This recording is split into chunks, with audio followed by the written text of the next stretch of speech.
नमस्कार दोस्तों।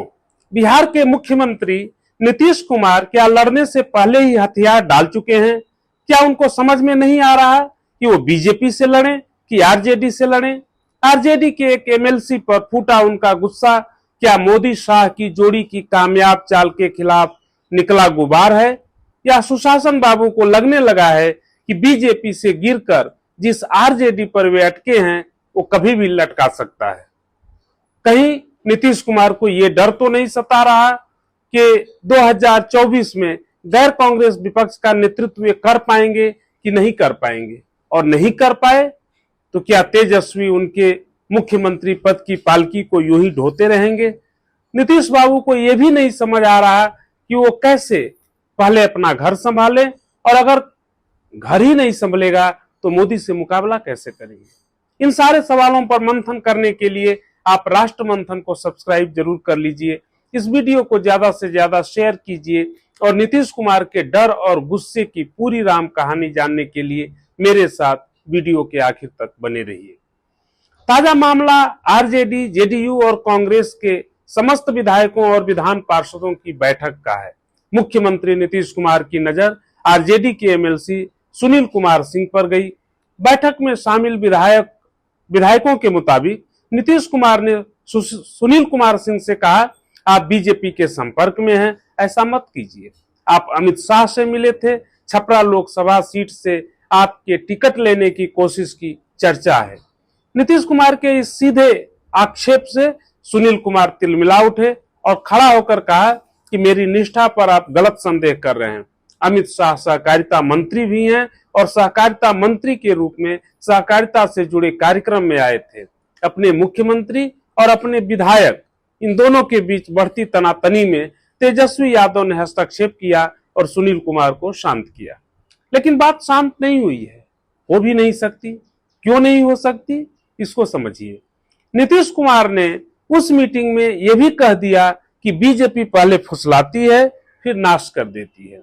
उन्होंने जीतन राम मांझी का हवाला दिया, जो हाल तक नीतीश के साथ थे, अब बीजेपी के साथ चले गए हैं। नीतीश कुमार की बात सही है, लेकिन जीतन राम मांझी का हवाला देना उतना ठीक नहीं लगता। इसलिए नहीं लगता कि जीतन राम मांझी से पहले और बाद में नीतीश कुमार बीजेपी के साथ ज्यादा ही गलबहियां कर चुके हैं। कितना अजीब लगता है ना कि वो नेता दूसरे को उपदेश दें कि बीजेपी से दूर रहो, जिनके बारे में कोई नहीं कह सकता कि वो कल किधर पलटी मार दें। इसमें कोई शक नहीं कि नीतीश कुमार आज की तारीख में सबसे ईमानदार राजनेताओं में से हैं। उनकी प्रशासनिक समझ अच्छी है, उनकी क्षमता अच्छी है। वंशवादी राजनीति के दलदल में फंसे लोकतंत्र में वे उन चंद नेताओं में हैं जिन्होंने अपने बेटे को अब तक राजनीति में नहीं उतारा। इतने मूल्य कहाँ मिलते हैं? लेकिन इन मूल्यों के साथ ही एक और मूल्य होता है जिसे विश्वास कहते हैं, राजनीतिक विश्वास। राजनीतिक विश्वास की पूंजी बेचकर ही नीतीश कुमार अपनी सत्ता को हमेशा बचाते रहे हैं। फिर भी नीतीश कुमार दूसरे से पूछते हैं कि पार्टी से बेवफाई तो नहीं करोगे, बीजेपी संग तो नहीं जाओगे, यानी गठबंधन तो नहीं छोड़ोगे? जिन्होंने 2015 में चुनाव लड़ा लालू यादव के आरजेडी के साथ, जीतकर सरकार बनाई लालू की पार्टी के साथ, और 1.5 साल में चले गए बीजेपी के साथ। 2020 में चुनाव लड़े बीजेपी के साथ, सरकार बनाई बीजेपी के साथ, लेकिन 1.5 साल बाद चले गए लालू यादव के आरजेडी के साथ। नीतीश कुमार की ये 1.5 पद की चाल बहुत खतरनाक है। फिर भी वो दूसरों को उपदेश देते हैं, तो उनके उपदेश का असर कैसे होगा? ऐसे ही लोगों के लिए बाबा तुलसीदास लिख कर गए हैं, पर उपदेश कुशल बहु तेरे, जे आचरहि ते नर न घनेरे। दूसरों को उपदेश देना बहुत आसान है, लेकिन स्वयं उन उपदेशों पर अमल करना बहुत मुश्किल होता है। नीतीश कुमार ने बीजेपी का साथ नहीं छोड़ा होता, लेकिन बीजेपी की हड़प्पा संस्कृति ऐसी है कि वो दूसरे दलों को हड़प जाना चाहती है, कुछ को प्रेम से, कुछ को भय दिखाकर। नीतीश कुमार की जो पार्टी जेडीयू आज से 10 साल पहले बिहार में सबसे बड़ी राजनीतिक पार्टी होता था, आज नीतीश कुमार की वो पार्टी नंबर 3 पर है। नीतीश कुमार ने जब देखा होगा कि कहां 110 विधायक उनके होते थे, कहां 43 पर वो सिमट गए हैं, और उनको ये भी लगता होगा कि जिस बीजेपी के साथ गए थे उसकी ही सह पर उनका राजनीतिक क्षेत्रफल छोटा होता गया। और जब भी बीजेपी किसी क्षेत्रीय दल में सेंध लगाती होगी तो सबसे पहले जिसका कलेजा सब धक से रह जाता होगा वो नीतीश कुमार ही होंगे।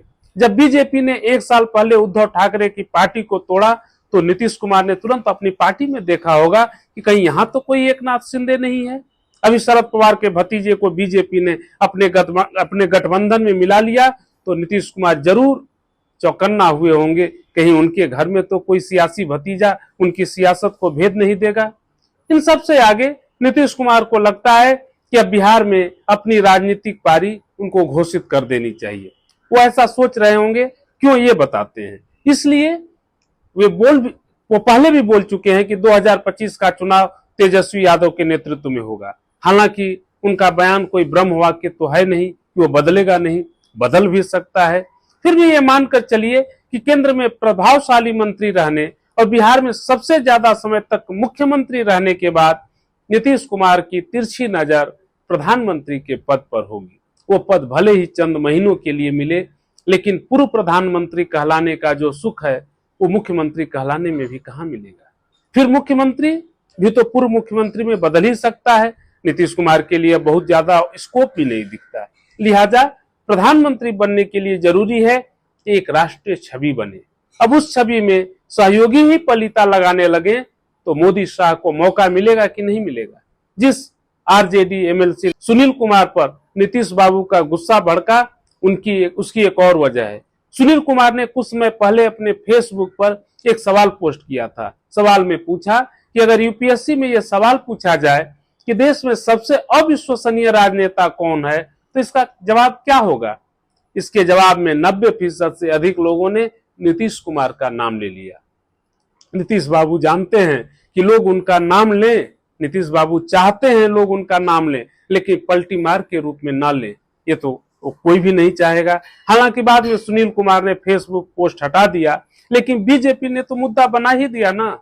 अब चुनाव में प्रधानमंत्री मोदी जब कभी आएंगे तो वो घूम घूम कर कहेंगे कि भाइयों बहनों, क्या आप वैसे नेता को वोट देंगे जिनकी विश्वसनीयता को उनके सहयोगी ही नहीं मानते। तो नीतीश कुमार के अरमानों पर इससे कितना बड़ा डेंट लगेगा।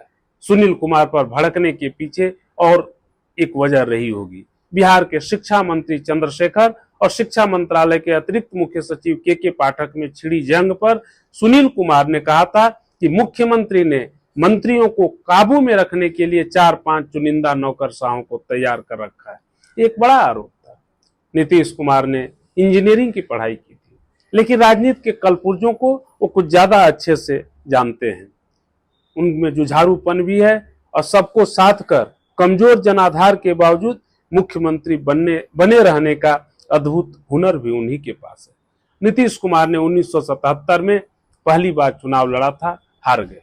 जनता पार्टी के टिकट पर लड़ा था। 1980 में दूसरी बार लड़ा, फिर हार गए। फिर तय किया कि 1985 में अगर वो चुनाव हार गए तो राजनीति छोड़ देंगे, कहीं इंजीनियर बन जाएंगे। लेकिन जनता लहर में जनता पार्टी के टिकट पर हारने वाले नीतीश कुमार 1985 में इंदिरा गांधी की हत्या के बाद उपजी शोक लहर में कांग्रेस के लिए उमड़ी प्रचंड लहर में दलित मजदूर किसान पार्टी के टिकट पर चुनाव जीत गए। तब से चुनाव हारे या जीते, नीतीश कुमार ज्यादातर सत्ता की परिधि में ही घूमते रहे। लेकिन अब नीतीश को लगने लगा है कि अगर उनके लिए दिल्ली का दरवाजा नहीं खुला तो पाटलिपुत्र का पट तो कभी भी बंद हो सकता है। तो क्या राजनीतिक संन्यास की तरफ बढ़ रहे हैं नीतीश कुमार?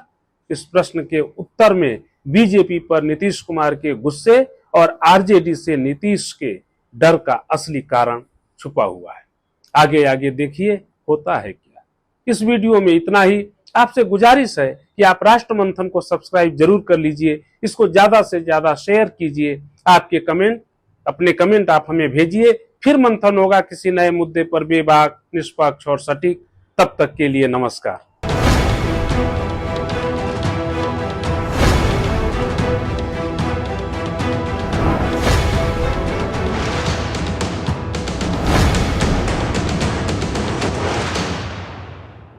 सत्य हिंदी का ऐप डाउनलोड करें गूगल प्ले स्टोर पर।